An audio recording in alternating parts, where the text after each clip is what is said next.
Olá, senhoras e senhores, sejam todos bem-vindos a mais uma aula do nosso curso Saneamento Básico e Recursos Hídricos, Direitos e Responsabilidades. No nosso episódio de hoje, nós vamos trazer aqui um assunto bastante interessante e muito relevante quando se fala sobre saneamento básico, que é a noção de serviço adequado. Vamos aqui discutir o que traz a lei como componente de direitos do usuário e que devem ser observados pela agência reguladora.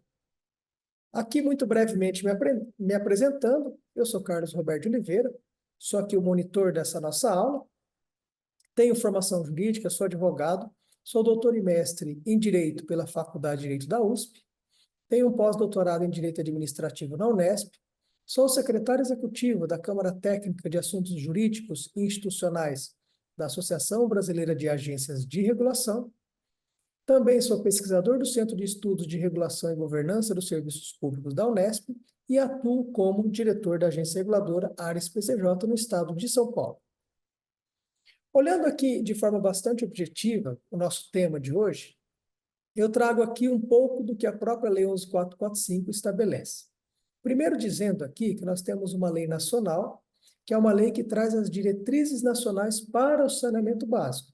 Então, a Lei 11.445 de 2007, ela trata de aspectos bastante relevantes sobre a qualidade dos serviços que são prestados. Então, na condição de diretriz nacional, o propósito da Lei 11.445 foi estabelecer padrões mínimos para a qualidade dos serviços prestados aos usuários e também trazer regras que devem ser observadas na normatização das agências reguladoras. Ou seja, o papel da agência reguladora recebe um tratamento especial na lei de saneamento, em especial para os assuntos que devem ser acompanhados. Aqui, pensando em serviço adequado, nós temos aqui várias premissas que devem ser consideradas. Primeiro, que os serviços públicos que são prestados ao usuário são serviços de natureza não concorrencial, ou seja, são serviços que eu não tenho mais de um prestador dentro do meu município. Eu não tenho possibilidade de escolha de qual será o meu prestador. A gente sabe que no dia a dia, nas atividades comerciais, nós escolhemos quem são os nossos fornecedores.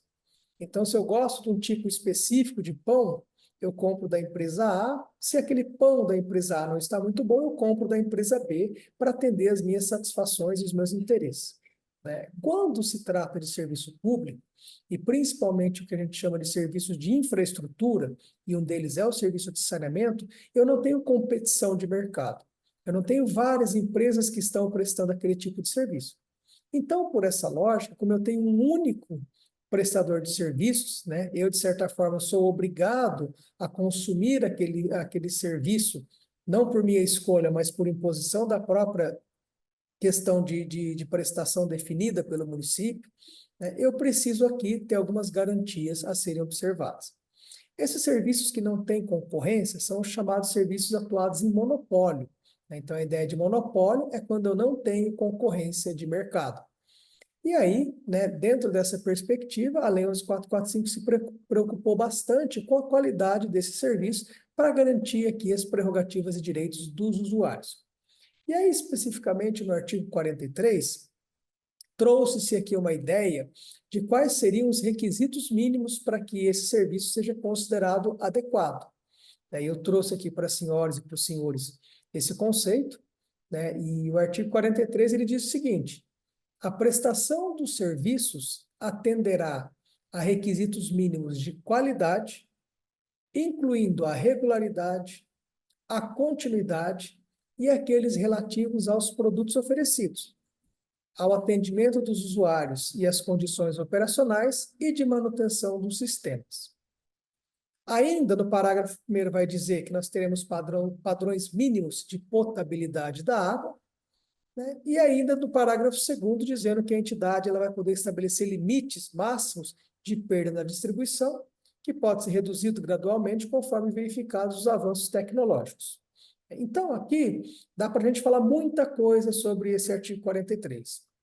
E eu queria destacar apenas alguns aqui, que seriam conceitos gerais de relevância aqui para o nosso curso. O primeiro deles aqui, falar um pouquinho sobre regularidade e continuidade. O serviço público, e quando se trata de serviço público de saneamento, nós estamos diante de um serviço público essencial. Essa essencialidade, ela obriga que o serviço tenha continuidade, ou seja, que ele não pare, que ele esteja 24 horas por dia, 7 dias por semana, à disposição dos usuários.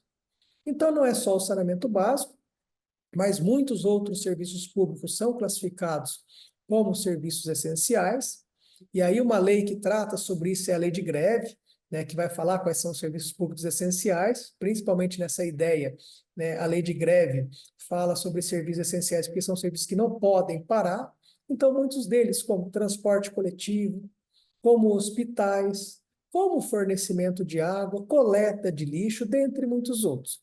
Então, aqui, já que o serviço de saneamento, água e esgoto e também o resíduo sólido, a coleta do lixo, são considerados aqui serviços essenciais, eles têm como premissa a ideia de continuidade.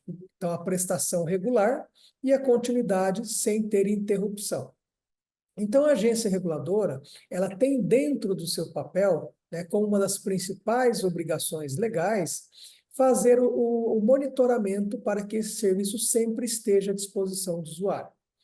A ideia aqui de interrupção é uma ideia de que ela deve ser apenas excepcional. Então, desde que comunicado aos usuários, a própria lei também fala sobre isso, né? Que eu posso sim fazer interrupções, principalmente quando eu tenho necessidade de alguma intervenção no sistema. Então, se eu estou com um vazamento de água na frente do prédio, né? Eu preciso parar a água de todos para fazer o conserto. Se eu estou fazendo ali uma expansão de rede para atender outra parte da cidade, eu posso fazer uma paralisação por questões operacionais. Então, a ideia de continuidade é a regra, e você paralisar o serviço é totalmente exceção. E como se trata de uma exceção, deve ser comunicado ao usuário. E aí, aqui a gente tem que sempre partir dessa ideia, né, de que se a continuidade é um direito do usuário, né, a não continuidade, a falta de água, pode ocasionar sanções, penalidades, multas para o prestador que não atender essa regra. Então, a agência reguladora, dentro dessa premissa de serviço adequado, com regularidade e continuidade, pode aplicar multas para o prestador que não atender esse critério da própria lei. Outro ponto aqui que eu quero destacar, que é bem importante também nessa parte aqui inicial do artigo 43, é a ideia de atendimento dos usuários, né? Então, aqui um ponto bastante interessante é que nós precisamos ter um canal de comunicação de atendimento ao usuário, né? Já que eu ofereço serviço, eu tenho que ter um atendimento do usuário para tais serviços, para que eu possa fazer solicitações, reclamações, pedidos sobre o meu serviço, né? Ou até mesmo fazer algum tipo de denúncia, como a gente viu na nossa aula anterior, quando falamos sobre controle social. Então, o canal de comunicação com o usuário é fundamental para que ele possa exercer sua prerrogativa não só de cidadão, mas também sua prerrogativa de usuário do serviço que paga por tal sistema. Então, aqui, obrigatoriamente, eu preciso de um sistema de atendimento do usuário, e aí eu estou falando em atendimento com ponto fixo, onde as pessoas podem procurar o prestador, fazer sua reclamação diretamente, fazer sua solicitação diretamente, ou através de ligação telefônica, podendo ter ali um número de telefone com 0800, com ligação gratuita, ou até mesmo sistema de WhatsApp, que hoje é muito utilizado.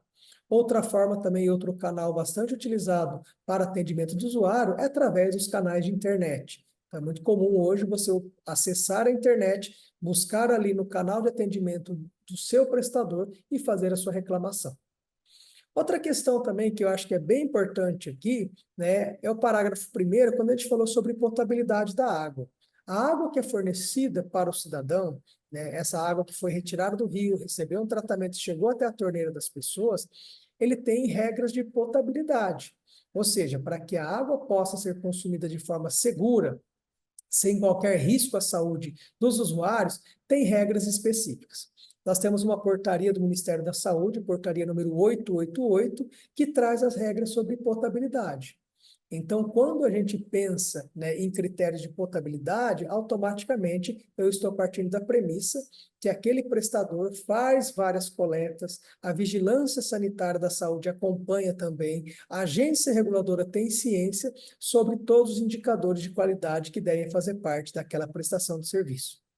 E além disso, né, no parágrafo 2º, uma coisa muito importante, que ainda não é muito de conhecimento das pessoas, é que nós temos aqui muitos problemas de perdas de água na distribuição, né? Nós temos aqui os índices brasileiros de perdas de água, né? Apenas para ter um número ilustrativo aqui, de cada 10 litros de água que nós tiramos do rio, mais de 4 litros não chegam na torneira das pessoas, né? Esse é o índice que, quando eu considero a média brasileira de perdas, mais de 40% de perdas.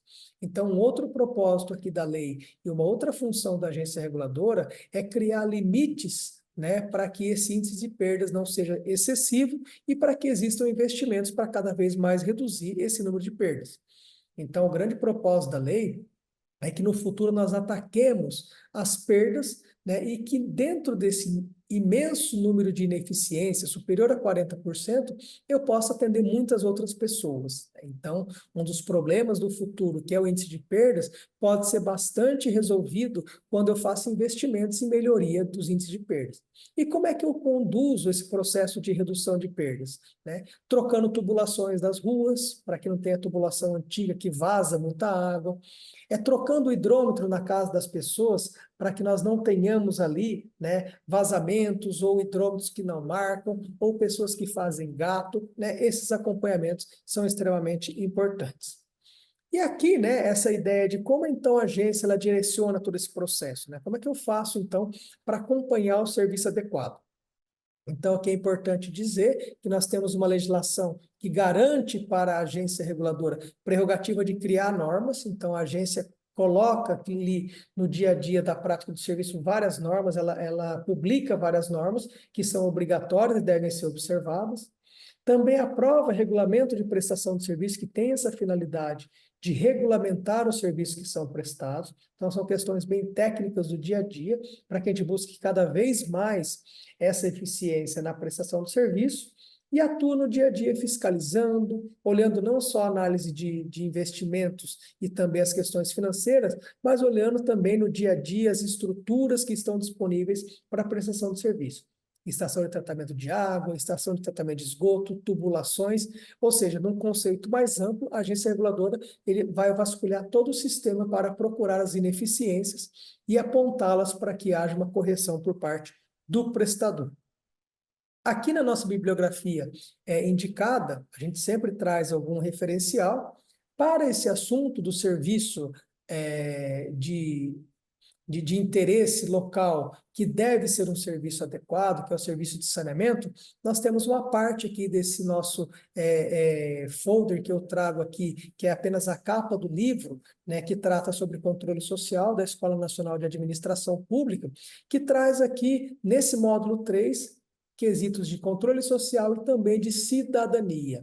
E aqui nós falamos na aula anterior sobre controle social, também era a base desse nosso material, e vale muito a leitura. Eu convido as senhoras e os senhores para se aprofundarem nesses quesitos de cidadania e conhecerem os direitos e deveres dos usuários, né? Nós falamos aqui sobre o serviço adequado. Muitos dos pontos que são destacados são obrigações dos prestadores para que eles possam fornecer um serviço adequado. Por outro lado, nós temos também várias obrigações dos usuários, né? Nós não temos só direitos dos usuários, nós temos também muitas obrigações dos usuários. E aí, olhando nesse aspecto de cidadania, é importante, né? Educação ambiental. É importante que o usuário faça sua parte em muitos serviços de saneamento que dependem de sua cooperação, né? Então, falamos muito aqui de água e esgoto, mas vale muito a pena falar também sobre resíduos sólidos, né? Essa ideia de pensar agora de levar somente para o aterro sanitário, somente os rejeitos, a parte que não tem aproveitamento, nós temos um papel fundamental do usuário no processo da coleta seletiva, de fazer a separação dos materiais que podem ser reciclados, né? Então, Quando eu penso em aspecto de cidadania, participação cidadã no processo de melhoria de nossa cidade, estado e até do planeta, nós também precisamos desse momento aqui, né, de educação ambiental. Porque muitos dos pontos de serviço adequado, eles são tratados pela agência reguladora, cobrando do prestador. Mas muitos pontos de cidadania, que também têm a ver com o serviço adequado, são obrigações também do usuário. Então, acho que é muito importante, eu trago aqui esse ponto para essa reflexão, que os usuários têm uma parte muito importante em todo esse processo. Né? O usuário não é apenas detentor de direitos, ele também tem muitas obrigações, e esse curso é uma prova disso. Quando a gente faz aqui uma análise um pouco mais de cidadania, pensando em educação ambiental, a gente tem uma maior abrangência e a gente consegue mudar vidas e mudar costumes e também práticas de todo o saneamento. Eu agradeço a atenção das senhoras e dos senhores. Eu sou Carlos Roberto de Oliveira e continuamos no nosso próximo episódio. Muito obrigado e espero vocês no próximo capítulo. Até mais, gente!